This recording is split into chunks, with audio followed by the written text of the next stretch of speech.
Welcome. I'm Mona Attia. I'm the director of the Institute for Middle East Studies here at the George Washington University. We're so delighted to have you join us. Today's panel is on protests in Iran. What's the difference this time? And it's part of the Middle East Policy Forum, which is a series that brings policy relevant issues to the general public. It was set up by Ambassador Skip Ghanim with generous funding from the ExxonMobil Foundation. And we're really delighted today to be joined by Dr. Shirin Saeiedi, who's Assistant Professor of Political Science at the University of Arkansas and the Director of the King Fahd Center for Middle East Studies. She's the author of Women and the Islamic Republic: How Gendered Citizenship Conditions the Iranian State, which was published by Cambridge University Press this year. We are also joined by Dr. Norma Claire Moruzzi, who's Associate Professor of Political Science and Gender and Women's Studies, as well as an affiliate in history. And she's also the director of the International Studies Program and chair of the Middle East and Muslim Societies Cluster at the University of Illinois, Chicago.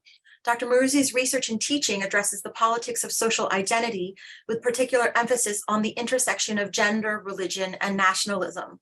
She's currently working on a book analyzing transformations in Iranian women's lives since the 1979 revolution, entitled Tied Up in Tehran: Women, Social Change, and the Politics of Daily Life. We're also joined by Sina Azadi, who's a lecturer of international affairs here at the George Washington University. And he's also a visiting scholar here at the Institute for Middle East Studies, a non-resident fellow at the Atlantic Council, and a PhD candidate in international affairs.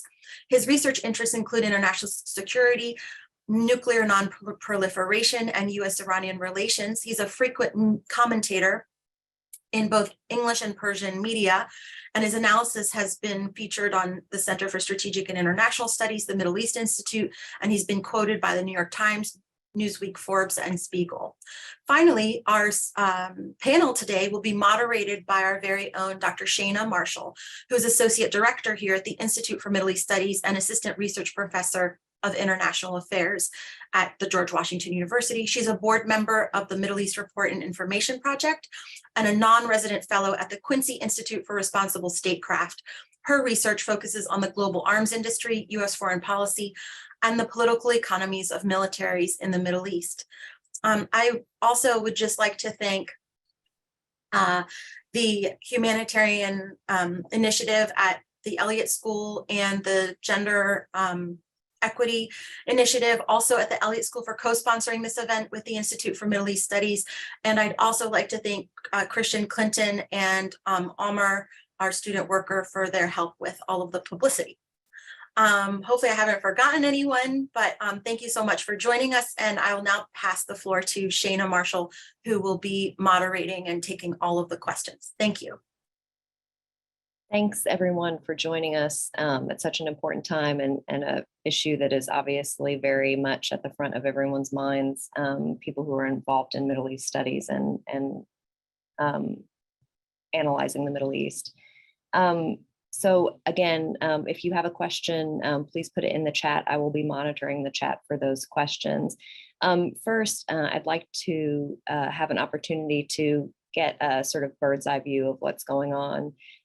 Sina, if you could give us a really sort of concise sense of the timeline of events around this particular protest movement and maybe what the current status is of the protest movement. Sure. Thank you, Shana. Let me begin by thanking Mona, Institute for Middle East Studies, and everyone who helped arranging this timely panel. I also wanted to thank Shirin and Norma for accepting the invitation, and I'll try to be brief. So the death in custody of Mahsa or Jina Amini on September 16 brought an unprecedented coalition of Iranians into the streets. While the protests were led by women, people from a variety of backgrounds and different echelons of the Iranian society can be seen in the crowds. What initially started as a call for justice and an ending to the presence of the so-called morality police on the Iranian streets, the protests have now evolved into chants directly against the Iranian leadership, calling for a comprehensive political transformation. The slogan, Zan, Zendegi, Azadi, or Woman, Life, Freedom, has brought millions of Iranians and non-Iranians together in support of women of Iran. Iranians across the globe, from Berlin to Rome, Berlin and Rome to Washington and Toronto, have come to the streets expressing their support and solidarity with their compatriots inside the country, also by chanting Zan, Zendegi, Azadi. After over 45 days, the daily protests continue, and we're here to discuss what distinguishes this moment of unrest from others in the post-1979 Iran. Thanks, Sina. So it's been, as you said, 45 days, 7 weeks since the outbreak of these protests. What are the protesters asking for, right? What are their grievances? Are they making any inroads at all? They're obviously raising awareness internationally, but is there any direct engagement from the government or government representatives or government proxies thus far with the protesters on the specific grievances that have been voiced by these movements? What is the makeup of sort of the formal representatives, either of the protest movement or of intermediaries from the government? What's happening, I guess, in the sense? And the answer to that could be nothing if there's nothing coming from the government. I can take this one. So if you pay attention to the slogans that are on the streets, whether you're discussing Iranian cities or outside of the country, the woman, life, and freedom tells you everything about these protests. Women, they want a dignified life, basic human rights, what to wear, a dignified life, if we discuss the life. Iranian people have been suffering from a number of economic issues, sanctions, the systematic corruption, the mismanagement of the economy. From 2017 to 2020, the percentage of the Iranian middle class have shrunk from in mid-40s now to 30% of the Iranian society. And this middle class is really the engine for democratization in the country. So these people are getting poorer, they want a better life, and they also want freedom, a number of freedoms that they don't have, political freedom, social freedom, the right to what they want to wear, elect the people that they want, not to be harassed by security forces, and a number of other freedoms that they're demanding. So I think that woman, life, freedom can tell you everything about what people are demanding on the streets. What has been the response from the government? It's been a mix of denials that the Mahsa Amini had a pre-existing condition. Somebody had a car accident. Somebody fell from the roof. And which means that they're actually cracking down on the people. They're killing the people on the streets, with some suggestions that we're willing to talk to you. For example, the head of the judiciary said, well, we're willing to talk to the people. Raisi, who's the president, also said that maybe in the future, there will be some reforms to the implementation of the law of hijab. But I don't think that the regime or Nizam is actually ready to engage with the society. I think that they've lost their legitimacy in a sense. So I think, unfortunately, we will see more oppression. Yeah. Maybe I can just go ahead, Norm. I'll be quick just to follow up a little bit. I think I think that's right. And then just maybe to add that the sort of question of sort of the state or the regime and the protesters is a narrow one, in the sense of this is a huge society, and of course elements of the state, including things like teachers and healthcare workers, whatever, are incorporated and integrated in ways that we're not getting into here. But it is clear that there's a lot of discussion, right? There is the sort of street protests and what we're watching and what our hearts go out to. There is clearly discussions going on in families, in more independent outlets. There are lots of different layers already involved in addressing these things as forward-looking questions. What do we want? What should we do? Voices, diverse voices, including religious voices and former political members of the state, calling on the current regime to meet the people's demands. I mean, the current regime is resisting that, and I think that's correct. That they are a very narrowly based. They clearly made that decision more than a decade ago to consolidate narrowly. They don't have popular legitimacy and haven't since probably 2009, so that's problematic in terms of a willingness to use violence despite these statements that, oh, we want dialogue. That is not being taken seriously, I think, by anyone outside a very close circle. But it is clear that they're in important ways. There are other kinds of engagements with these questions outside the narrow elements of those in power and in security positions. And that's hopeful because, of course, for change really to happen, it can't simply be street protests. It's going to have to incorporate many more layers of society and elements of the population who are sympathetic, but are trying to figure out where to go forward, I think. Shirin?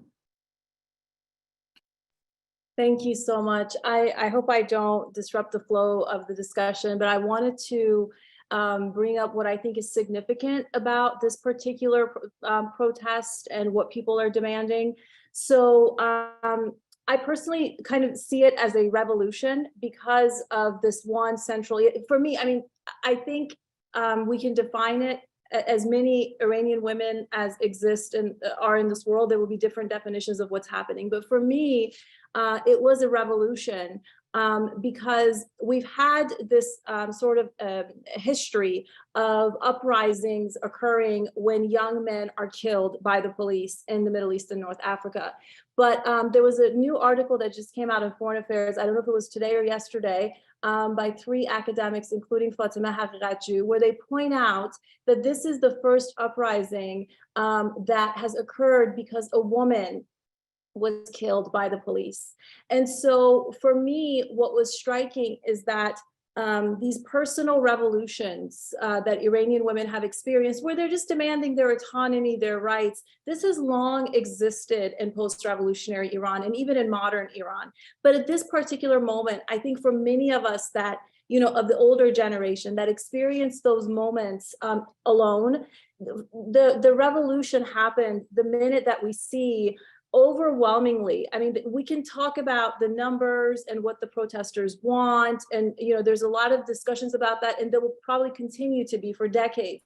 But what for me is undeniable is that Iranian men have overwhelmingly come out and protected Iranian women's bodies from the police, but also protected their rights to define what physical autonomy means to them and what they want to do with their body. For me, when I saw that, that is a revolution. And that is something that we're not going to go back from. And it is absolutely global. So when I hear people say, you know, we want to be the voice of the women of Iran, although I understand that it's solidarity, it's transnational advocacy, it's wonderful. But I would also say that we need to pay more attention to actually what's happening, the intricate workings of resistance and power in Iran right now, because they are teaching us something. They are incredibly they are very much so in sync with the larger struggles for Black Lives Matter, women's rights in the United States, the popular protests in Latin America and other parts of the Middle East. So this is a moment that I think as scholars, we have a lot to learn. But for me, I think what the protesters want is a woman's right to have physical autonomy, which as an Iranian American, it's something that I also pursue in the US context. So it's absolutely invigorating in that sense. Thanks. To sort of expand on that a little bit, or to give people a little bit more context, you know, since the protests are being led by women and women are sort of the prime movers, how has the that gendered nature of the protests sort of influenced the style or the character of the protests themselves, and then maybe their trajectory as well, right? So what does it mean that they're being led by women? And then also maybe how is it that repression is sort of as a day-to-day experience felt differently by women than it is by men at this sort of particular moment in Iran? Should I try that first, maybe? And the bleak side of so much of this being led by women is that women are also on the receiving end, and it was begun by being on the receiving end of lethal violence. That hasn't always been the case in such a dramatic way, not only with Mahsa Amini, but just recently. I mean, there's these attacks inside high schools, mostly in provincial areas, right? So part of what's going on is that the security-led violence tends to be more intense and more lethal outside of Tehran, in areas that it's assumed will get less coverage internationally, et cetera. So a little bit outside of that sort of large-scale metropolitan framework, but if anything, more lethal. So in some ways, the violence, it hasn't, maybe in that sense, I mean, this isn't so different from usual. Women have been participants since the revolution, right, have been participants in street protests and in political actions, and have been very present in the public realm. I mean, this has been the remarkable thing over the last decades. So it's, what has changed is less that they are present, they have been present, but that they are leading. And that it was initiated by the issue of a woman's death, that has been called out initially by women. Women are maintained there. It's hard to say how the response is. It does seem that the arbitrary street violence, the lethal street violence by security forces, tends to be worse on young men, I think. That may simply have to do with especially again in the street, and knowing that this is going to be filmed, et cetera. It's often young men rather than young women who are dragged away, but in more private spaces, in that sense, not under the possible surveillance of anybody's camera phone, basically. There is definitely lethal violence against women as well as other forms of violence too. So I think that the presence and the leadership and the symbolization of women as the forefront of the protests are very important, and is a huge change. But if there's also a kind of equal opportunity subjugation by the violence of the security forces too. The only thing I would add to what Norma said is that, Iranian women's participation in Iran's politics goes way beyond that. I mean, it started with, I think the first instance that I'm seeing is participation of women actually taking a very active role in the tobacco movement of 1890s. That women, I mean, the wives of Nasser-ed-Din Shah broke the shishas of the palace. Really, I mean, playing a huge role in the movement. Also, in the constitutional revolution of 1906, women played a role. As Norma said, 1979 revolution, women played an active role. Middle-class, educated women who were actually benefited from the Shah's reforms, turned against the Shah and aligned with Ayatollah Khomeini. And then 2009, again, you'll see women playing an active role. But as Norma said, and everybody agrees, that this time around, women are taking lead in what's happening right now. Shirin? I will just go ahead and jump in. To go off of what Sina was just saying, so Val Muqaddam has a new book out published by Cambridge University Press, I think this year, and I highly recommend it because in the book she studies the Arab uprising, not with a gendered lens, not just looking at women's rights and women's mobilization, but how women are an independent factor. Most of the time when we study social movements or revolutions, we are interested to know how women participate participated, if they participated, and what happened afterwards. And what I've learned from Val is that in states, in authoritarian states, where state feminism in some form emerges, there is, so you have state feminism, and then of course you have the organized women's movement, you have the non-movement movement.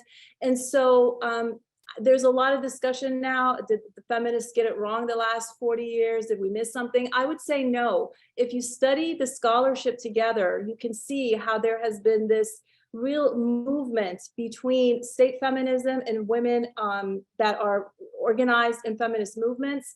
You know, there's problems with that from both ends, but this is something that Iran experienced. And it is in those situations that you see quite often women leading the uprising and the movements. And also another finding that Val talks about is that when they come out of these uprisings, women who have a history of activism in their countries also tend to make greater gains than those who do not.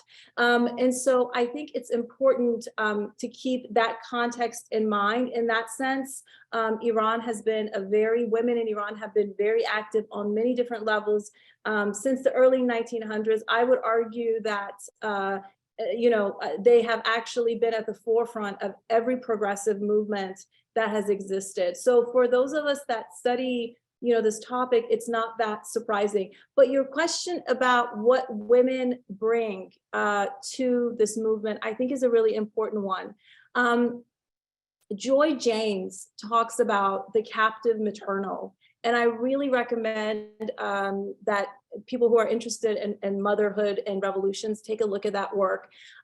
So when you have women leading a movement, it puts the state in a really bad situation because not only is it really offensive to everyone, including the international community, when women or children are killed, there is also this element of, when Firishte Ahmadi's daughter is sitting by her grave and she's, she has her hands in the soil and she's holding onto the soil, trying to get her mother back.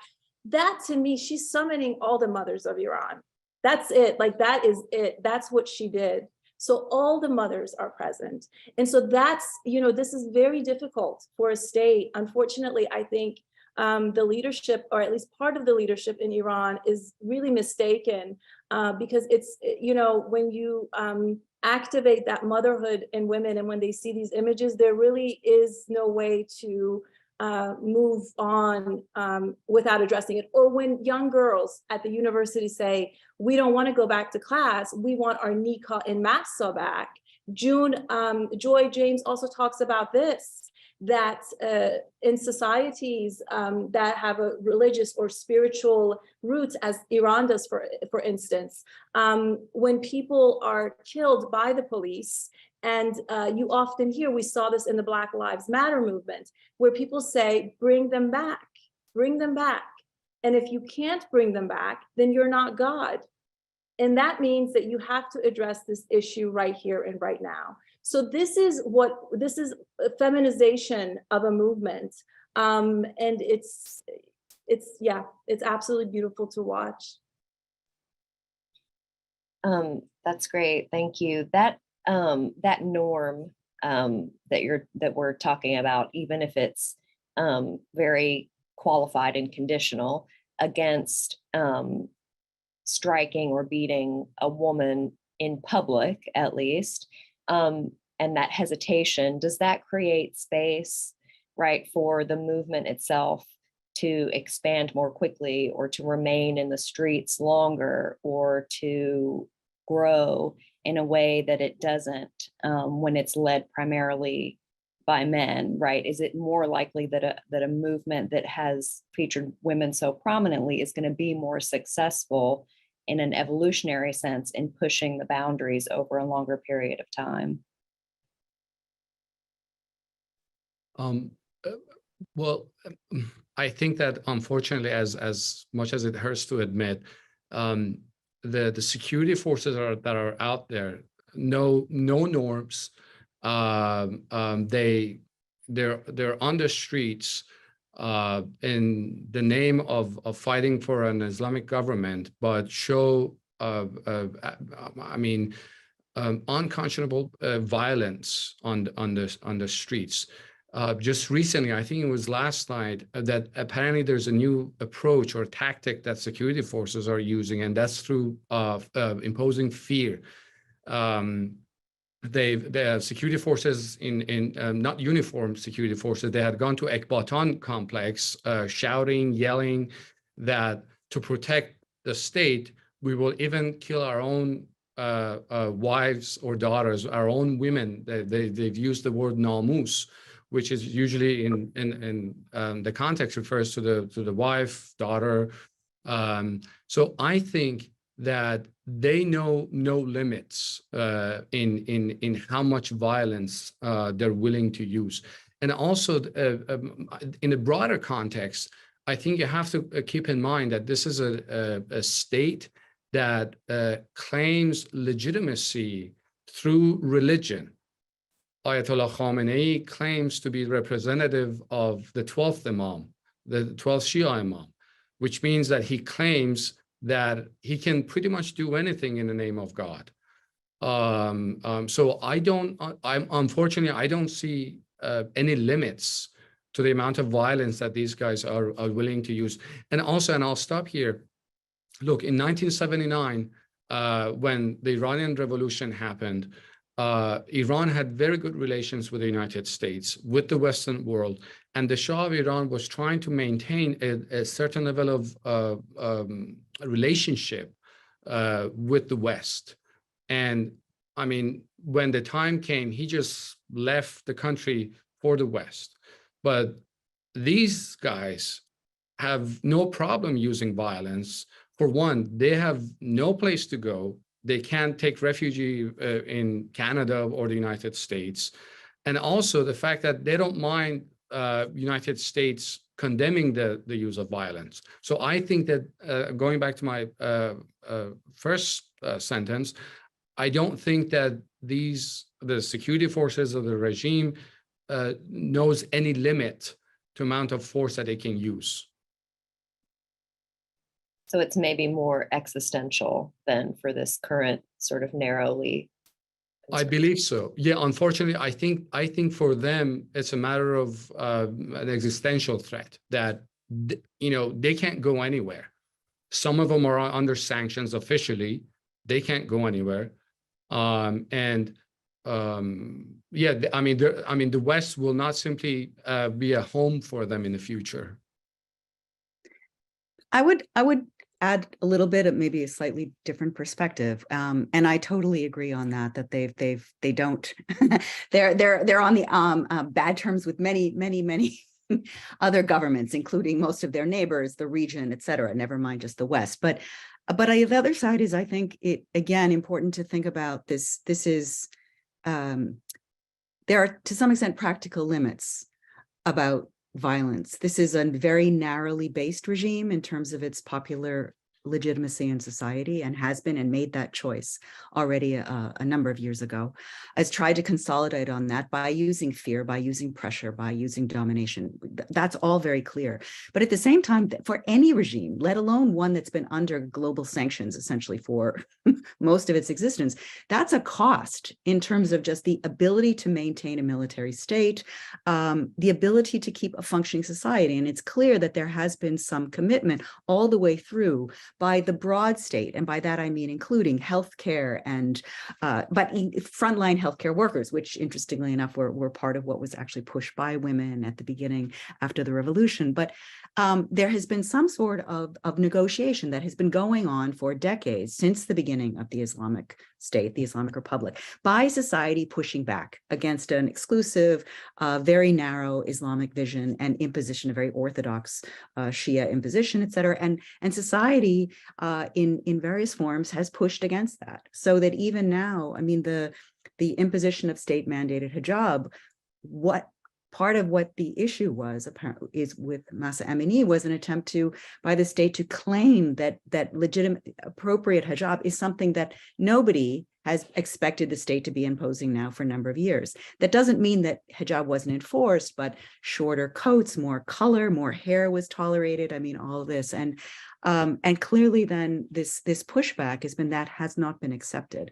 So I agree that there are not norms against violence by the security apparatus, formal and informal, but there has always been a kind of in any state, a limit to how far it's possible to go. How much can and for how long can you absolutely by force exclusively dominate a population? This was true already in the 2000s with earlier uprisings at smaller scale levels, where there were apparently discussions within the state. We can crush X number of cities for X number of days, but we can't crush all of them indefinitely. So I would say it's very hard to know where this is going. And it depends. People are still in the streets. The norms about hijab have already changed in the streets for ordinary people. Ordinary people are going out without it, and not as protests, but just that seems to have changed. It's very hard to imagine it going completely back, even if elements of the state try to reimpose that. But how long this will stay a street protest, how much it will grow or gain more coherence in terms of further demands, how much the state might splinter, we don't know at this point. And I think we don't necessarily know, but also we don't know where this will go. At what point will some of the lower level security elements start to peel away? I mean, this is when social movements become actual revolutions, not just personal or social revolutions, but actual revolutions. It's because elements of society, including people with a stake in the current order, start to recognize that they themselves switch. As was mentioned, that as Shirin mentioned, that that middle class educated women who benefited under the Shah with the revolution realized that no, they pulled their support and their loyalty, and sometimes supported Khomeini, but sometimes supported the left and the Marxists and others. I mean, it was a very broad grouping, which is what tends to be true of a revolution that actually succeeds in not just a sort of shift at the very top level, which sometimes gets called a revolution elsewhere, but Iran had a true bottom-up grassroots revolution, a major epic-defining revolution in 1978 and 79. How this movement will continue, to the extent that it will or will not, how the state will continue its force, or other parts may start to recognize what kind of accommodations. I think we don't know.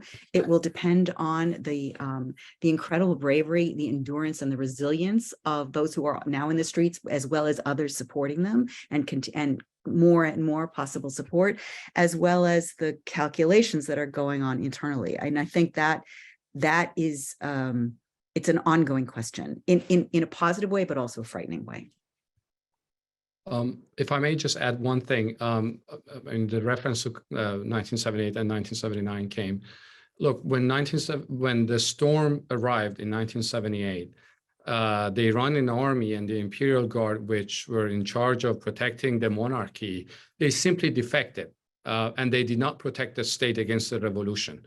Now, I think this time around, the current regime has learned the lesson of 1978, and they've been throwing all the benefits, financial, all sort of services that they can provide to the security forces, especially the IRGC, which is in charge of protecting the revolution. And ironically, it's interesting that under the sanctions, IRGC is benefiting the most. All the lucrative deals, selling the oil abroad, import, export, all of these things are with the IRGC. And I don't know whether it's funny or saddening that IRGC-related companies are selling VPN services to the citizens who are trying to circumvent the filtering that the state has imposed on them. So yeah, that's one thing I think we should keep in mind. Yeah, I wanted to sort of continue talking about Shayna's question about what is the path forward for people to remain in the streets. Well, certainly I think generally that's the idea. The theory is the longer people stay in the street, the more likely it is that leadership will develop and so on. I want to make a few points about that. And I think this is where transnational advocacy could be really important. And this is probably the hard work that so many of us are trying to avoid and are keeping ourselves busy with other things. So the state, I would argue, has actually not used, as my colleagues are saying, all of its force. So as horrific, as traumatizing as some of these scenes are that we're seeing, this is just perhaps just the beginning, maybe not even the beginning. Like this is where I think their use of forces. You have to remember the Islamic Republic has layers and layers of security structures and forces and people. And so I think the state has actually used an equal amount, like exactly the amount it needs to keep the protesters where they are. So the state hasn't used all of its force, but neither have the people. Neither have the people, right? There are more people that can join and come out. So this is a very crucial moment. And I wrote a whole book on the 1980 to 88 period and on the Iran-Iraq war and the first decade of the Islamic Republic. And initially, like everyone else that studies that period, I was just, infatuated with this selflessness, this person who goes forward, whether it was leftist political prisoners, maintaining their identity and being executed, or people fighting in the war to defend their homeland. But now that I wrote that book and I'm older, I really wish we could find ways that don't require so much death. Can we do it another way? I think this is an important question to think about. That's not to say change your goals or change this momentum. Revolution and inqilab, it comes from heart. It means that you've made up your mind, you're committed. That's the difference between, I think, a revolutionary and someone who acts based on emotions, which is more protest and shootish. So they're committed. I'm not, I don't think that anyone should change their commitments just because someone says so. But what I want to say is that I think there's no way around this except staying focused on what's happening in the ground in Iran. And so one of the most important questions for me is, how can we aid organization?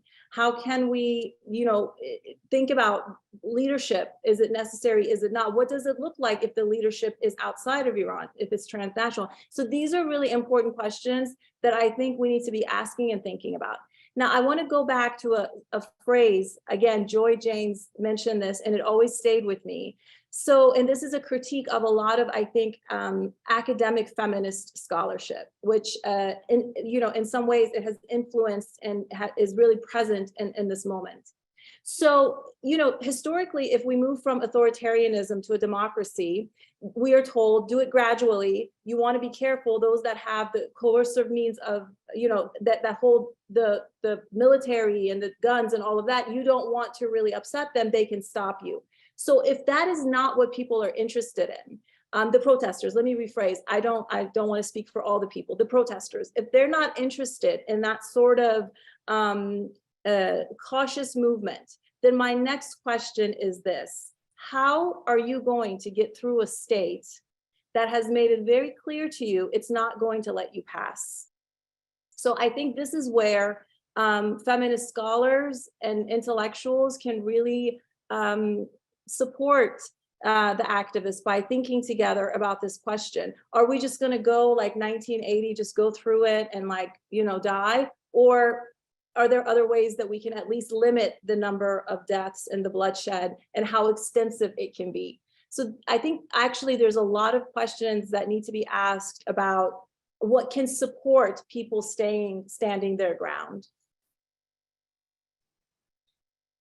Thank you, Shirin. This sort of leads into the sort of a broader question about what is the role of the Iranian diaspora in supporting the protests, or what has their role been thus far in supporting either the protests or in targeting dissenting voices or targeting opposition voices.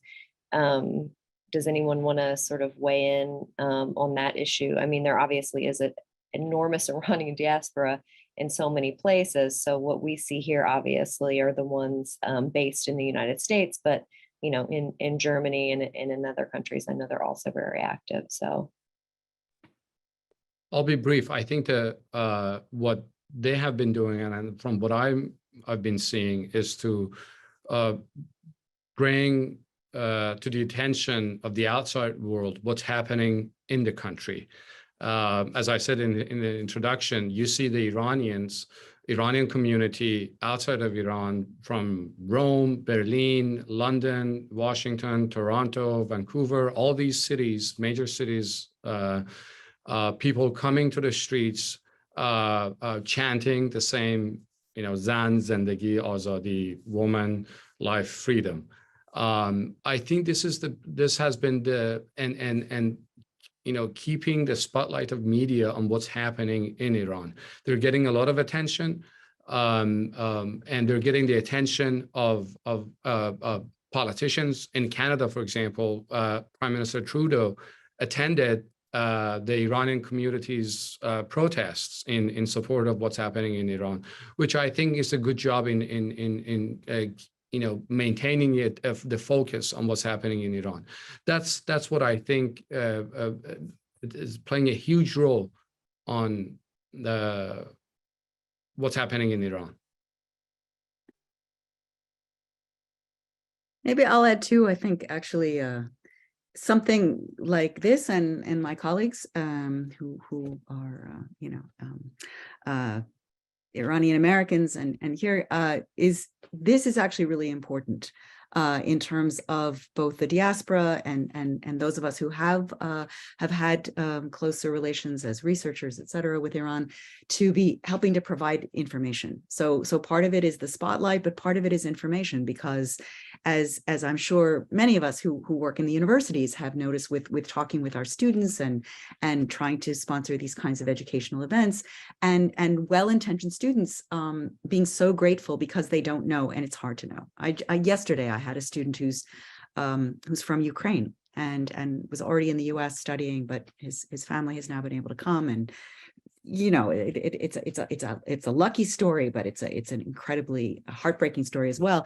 And he told me he was so interested by we did a small teach-in as well in locally, and he said, well, all I knew about Iran is that they're an ally of Russia, they supply drones, so I was really against them, right? But that's all I knew. And then hearing more about the society, the people, the aspirations, that was so important for him.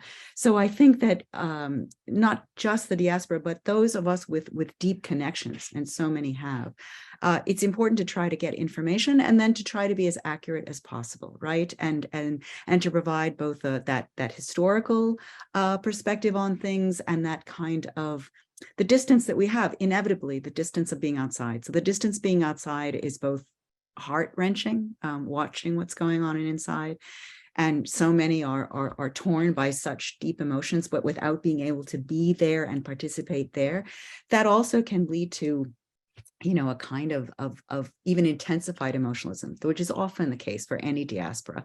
And so I think that it's so important to both be highlighting what's going on, to be trying to provide information, and at the same time to respect that it's the people on the streets, it's the organizers in Iran, right, who are actually, it's Iran and Iranians have to make this, right? We've had, unfortunately, an awful lot of history in the 20th century, and now we're in the 21st, about outside interference in Iranian politics, often at the direct expense of democratization, right, and popular sovereignty. So keeping that in mind about trying to be incredibly supportive about this movement, this popular movement in Iran, but also letting it be an Iranian movement, I think is really important.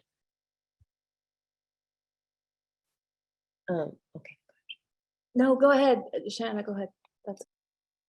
If you have something to add to that question, go ahead. Yeah, I just wanted to add that I agree with my colleagues. I think this is a very exciting moment, but I want to stress something.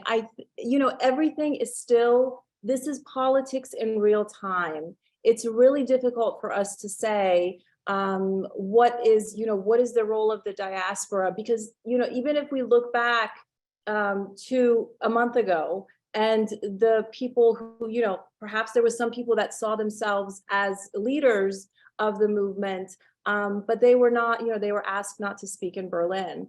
And so there's a shifting, I think, of figures, there's a shifting of politics. There's also a lot of diversity, I think, among the Iranian diaspora, and that has to be taken seriously, the same way that there's diversity among protesters in Iran. And so I would say it's a very exciting time, and we just have to be careful and cautious in how we engage with one another, because the process, I think the process of democracy is just as important as the potential outcome that may or may not manifest. And I wanted to add one more thing. So as a student of African American studies who studied Black politics since I was an undergrad, it's kind of a, it's a beautiful moment to see Iranian activists explicitly drawing on the Black liberation to kind of contextualize and explain themselves. But I would call for more in-depth engagement with that literature. So for instance, if Martin Luther King had a dream, he had a speech, I have a dream, he also wrote letters from a Birmingham jail where he talks about the dangers of infiltration, where he talks about, being a nonviolent activist and being told he's too radical by people who claim to be allies, and he doesn't know what to do with that. So I think that unfortunately, I wish as a scholar, there was a way for me to say that I wish I could give a shortcut and say that there's this way and we can do it, it's quicker. But I don't think there's any way except doing the heavy lifting, educating ourselves, keeping focused on Iran and remembering that the future is going to be determined by the people inside of Iran, and consistently asking, what can I do to help you with friends, family, and others, yeah. You mentioned the diversity, of course, among the diaspora. There's also diversity, of course, about who is and who is not supporting, I guess, the protests domestically, right? So who are the social classes that are not protesting? Are there, sectoral interests that are resisting engaging in the protests? Is there a generational divide at all in terms of who's out in the streets? I know there's been, so many deaths, 250 or something deaths, and so many people taken into police custody and still under arrest. But they've, I guess, been overwhelmingly young people. Is it just that we're seeing the images of young people because they create the images that are better for international consumption and for media? Or is it the case that older generations are not out in as great numbers as younger generations are? Oh. Let me just say really quickly, I would just say that, and then Sina, please, sorry about that. But I think street protests anywhere are almost always a young person's game. I mean, and I hate to call it a game, except in the sense of it's always that case. Almost everywhere, street protests are young people. And especially under more severe repression, that's the case, because not only do they often feel invulnerable, as young people everywhere often do, but also they often have a less of a sense of what they have to lose, right? Parents of young children and those supporting extended families who are a bit older just have much more of a sense of like, what is the cost not only to me, that young people often don't think. So I think that sense that this is just a younger person's protest movement, that's not untypical. The question is exactly, and I'm sure, Sina, you'll speak more in detail and knowledgeably to this about other ways that their support is happening, that we're seeing roll-ins from other parts of the population. So I just thought I'd qualify that because there's such a focus on youth, and that's not what's really significant and unusual, I think, about this. It's other aspects. I think Norma is absolutely right. What I would say is previously in 2009 with the Green Movement, you had, a specific class of society, the urban class, educated with a limited aim of and you can say from, you can discern it from the slogan of "Where is my vote?" In 2017 and 2019, it was mainly the working class coming to the streets, and what brought them to the street, and what I should say, what ignited the protests, were the rapid hike in price of poultry, and then in 2019 it was gas prices. But this time around, I think there's a widespread protest among a number of the different classes of the society, especially young people, which Norma pointed out. They have not seen the revolution. Most of these people were born in 1990s. The average age, according to the regime stats, is 25 years. In 1990s, 2000s, they have not seen the revolution. They have not experienced the war. They are not connected with the ideals of the revolution, this Islamic notion of revolution. No, they want to have a normal life, social freedoms, political freedoms, something that their parents went to the streets and protested against the Shah. This is something that they want. But there's also I should call it an inconspicuous class of society. We're not seeing them on the streets, but they're actually supporting the streets. And these are like the people who are inside their homes supporting the streets. For example, posting stuff on Instagram, Twitter, things like that. They're trying to circumvent the filtering and the censorship of the government and share information. These are mostly, I would say, in 30s, 40s, that are quite familiar with technology, but are not coming to the streets, and we're not seeing them.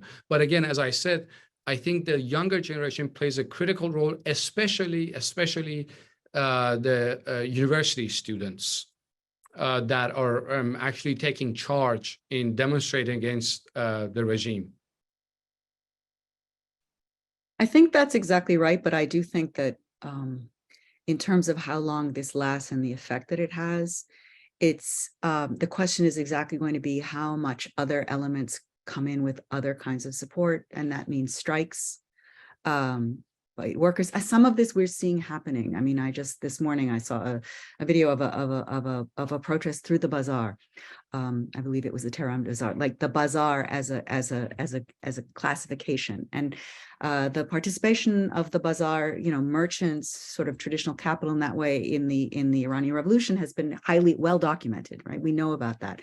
They don't play the same role that they did, but these other aspects of society, the question is whether, again, I don't want to prognosticate, but or look ahead too far, and certainly I don't have none of us have a crystal ball, but part of this question is this going to remain a kind of protest by predominantly young people in the streets, that apparently over women's bodily autonomy, or clearly it's tapped into huge amounts of other frustration, which is why it immediately became much bigger, the chants changed, et cetera, about a dissatisfaction with how the regime has managed society, basically, in all different aspects, politically, bodily, but economically, medically, all sorts of things.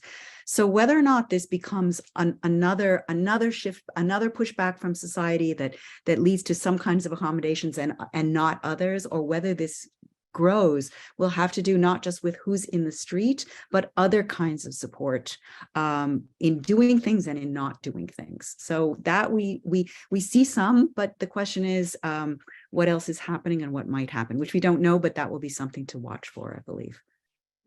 If I may add something really quick to that, in 1978 and 1979, there was a good inflow of money to the country. Mosques were financially independent. So the people who went on strikes were financially supported by the mosque and the networks that these mosques had. But this time around, well, first of all, the country is under tremendous economic pressure. There is not much money coming to the country, and mosques, who played a significant role back then, cannot play this supporting rule anymore because they're no longer independent of the state. So, and the worker who wants to go on the strike, he or she needs to also think about how to feed their family, and they're already under the tremendous amount of pressure. So I think one reason we're not seeing strikes on a widespread scale is the fact that these people need to feed their family. Yeah, I just want to plug quickly Payman Jeffrey's sort of Twitter feed for covering labor issues and labor strikes and strikes in the petroleum sector in particular in Iran, as well as the work done by the Middle East Research and Information Project, merip.org, which also has, going back quite a long way, really good coverage of Iranian labor strikes and labor politics. So if people are interested in that particular question, there's great coverage to be had there. Shirin, did you have? Yeah, I wanted to first, I forgot to mention this. I completely agree with Norma about two things. One, I don't think that we should, I think we need to be alert to how much power the state has, but we also shouldn't allow it to discourage us. The most powerful armies of the world cannot defeat people when they're united. I think the issue here, as Norma said, I mean, how you can't kill everyone, you can't be everywhere at once. What we need to stay focused on is how can this organization happen on the ground, and how can it be sustained, and what relationships need to be forged for that to happen. So I wanted to add that. And also something else that Norma said, I absolutely believe if you don't know what you should be doing, it might be better to do nothing than to do harm. So please, and not just in this issue, but in all aspects of life, it's okay to wait and study and figure out exactly what you want to participate in. I want to connect this, and I think this is sort of what Sina was doing. You asked I think initially there was a question about who are the people that are currently supporting the state, and what is this about? And I think Sina kind of touched up on it. For many of us that are against sanctions, we're always accused that, you're against sanctions and you are strengthening the state. But I want to break it down exactly with this issue about how sanctions actually work to strengthen authoritarianism. When a country is targeted with sanctions, what they do is that they have this opportunity to co-opt parts of society that are going to have trouble surviving. And so I would argue that in the last at least 15 years, 15 maybe more years, ideology has not been central at all for the people that support the state through all of the various human rights violations that exist. I do think that there is a small core in the Islamic Republic that's ideological. I'm not talking about them. I'm talking about the general population that supports them. It's not ideological. It's a relationship of convenience, and it's mostly about finances. And that is a direct outcome of the sanction. And so what happens is that the state is able to, as they've been doing, say, look, we have this population that is standing with us, even though we all know, I mean, we can kind of make an educated guess that those people have the same grievances as everyone else. And in fact, you don't need to make an educated guess. You can read my work and the work of many other people who exactly show this point. So what they do is they can co-opt this population and they split the opposition. And next to that, so that's happening. And then what is also taking place is that when a country is targeted with sanctions, it signals to the opposition that the country that is sanctioning, which is usually bigger and more powerful, wants something else there as well. And so sometimes they support the opposition. Certainly the Islamic Republic is just counting and assuming that the United States would support the opposition, but sometimes they don't. And it can result in miscalculation about how much power you have at any given moment. And what is essentially, it's like a war strategy that you have to have. And if you're not able to make those assessments accurately, then you're going to lose a lot more than you may gain. So that is what's at stake when we talk about sanctions. And I just wanted to clarify that. And those are the people that are support. Those are the people that you see in the streets with the state. Does anyone have a want to speak on that particular. I mean, this is generally the elephant in the room, the sort of last question that I was going to ask is that, of course, there's an enormous amount of discourse in the US right now about what can the United States do, to support the protesters. And of course, many people are very afraid of the US doing too much to support the protesters and having a repeat of all of the failed regime change interventions that the United States has been responsible for in previous decades. So does anyone want to speak specifically to that issue, either how it's received domestically in Iran or what they're hearing here in DC or in other parts of the country? I think that whatever the Biden administration does, it will be accused of interfering in Iranian affairs regardless. The regime will definitely, anything that the U.S. does, will point to the U.S. and says this is interference. This is a conspiracy from the U.S., Israel, MI6, all these countries that want to topple the regime. But I would say that I think, and Biden administration, I think is on the right path to allow Iranians communicate with each other freely and to circumvent the sanctions that the censorship, the internet censorship that the government imposes. I think the administration has done something, but I don't think it's enough. I think it needs to be more proactive. It needs to send clear messages to tech companies that if they provide services to Iranians inside the country, they will not be prosecuted, because most of these companies, tech companies, are afraid of doing anything related to Iran. Iran is like a radioactive material that every company tries to avoid. So I think that the administration can send clear guidelines and messages to tech companies that if you provide services to Iranians, we will not prosecute you. I think that's one thing that the U.S. should do. The second, I think that, and Rob Malley was speaking to Carnegie yesterday, and he said it's not our policy or not our decision to determine the fate of Iranians, meaning that I think one of the things that the U.S. can do is to leave it up to Iranians to decide what they want. I don't think any country can discern the interests of another country. I think the Iranians are well equipped to determine what they want. But what the US can do and should do is to send signal to companies that, yes, you can provide certain services to Iranians. And I stop here. I'm all in favor of humanitarian and human rights sanctions, targeted sanctions that go after people who are guilty of violating human rights. But I will not support, and I do not support, broad economic sanctions, which I see actually have negatively impacted the Iranian society.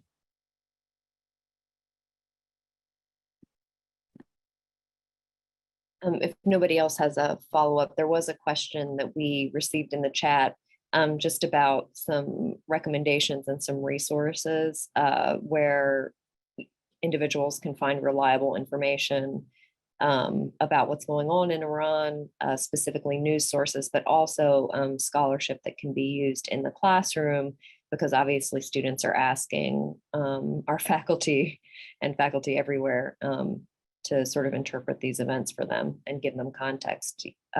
If you could each give us, I guess, a recommendation, that would be great.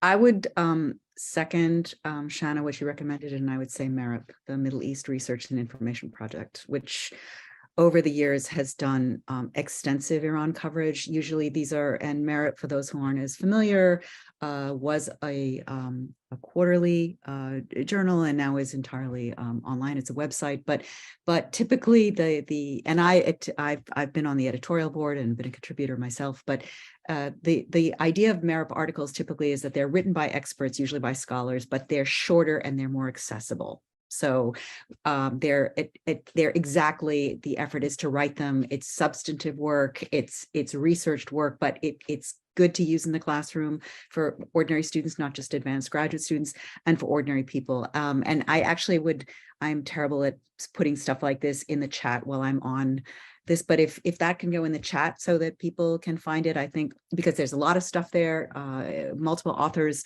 on politics, on the revolution, on society, on women, on labor, and over an extended period of time. So that's a kind of nice set of references, and then lots of different authors included as well.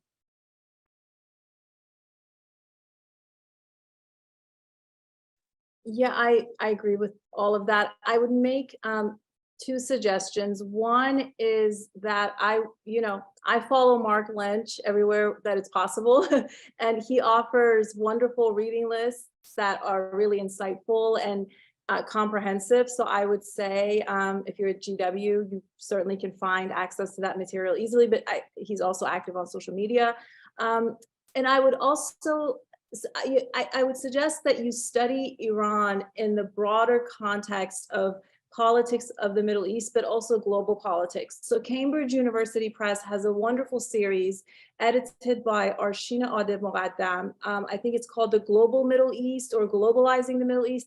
It's a wonderful series, and every book in that series, really, that's exactly what they do. They help us think about what's happening in Iran, what's happening in Egypt, in a different context, but within the larger structures of the world. And I would also suggest that read about liberation and freedom, read about other people who've had similar struggles. And I think that's the greatest form of solidarity, is to really read people's history and not appropriate it. And also it's useful when you're thinking through your own struggles as well. I mean, this will be sort of maybe a parting issue, but specifically in the case of Iran, it is very difficult for a non-expert to navigate what is and is not a legitimate news source, right? I mean, because there are a lot of very well-funded websites that look very legitimate and very genuine, and it may be that it's a mouthpiece of the government, or it may be funded by the Saudi government to undermine. I mean, I would say it's almost worse than really any other sort of case in the country, in the Middle East region, that I can think of in terms of a non-expert sort of wading through this stuff. So these recommendations are really helpful. And if anyone has another one that they want to mention or tag or put in the chat, that would be really super helpful. One small recommendation would be, don't trust anything that you read on social media. Try to do a research. If it sounds a little strange, spend some time and research it. Sometimes, and mostly actually, they turn out to be just misinformation. Someone putting it perhaps with no malign intentions at all, but they just want to participate in and doing something, but they're actually hurting other people by dispersing false information over social media. Can I add something to that? So I agree with all of that, of course, but I think that a lot of, these days are bringing about a lot of emotions and trauma.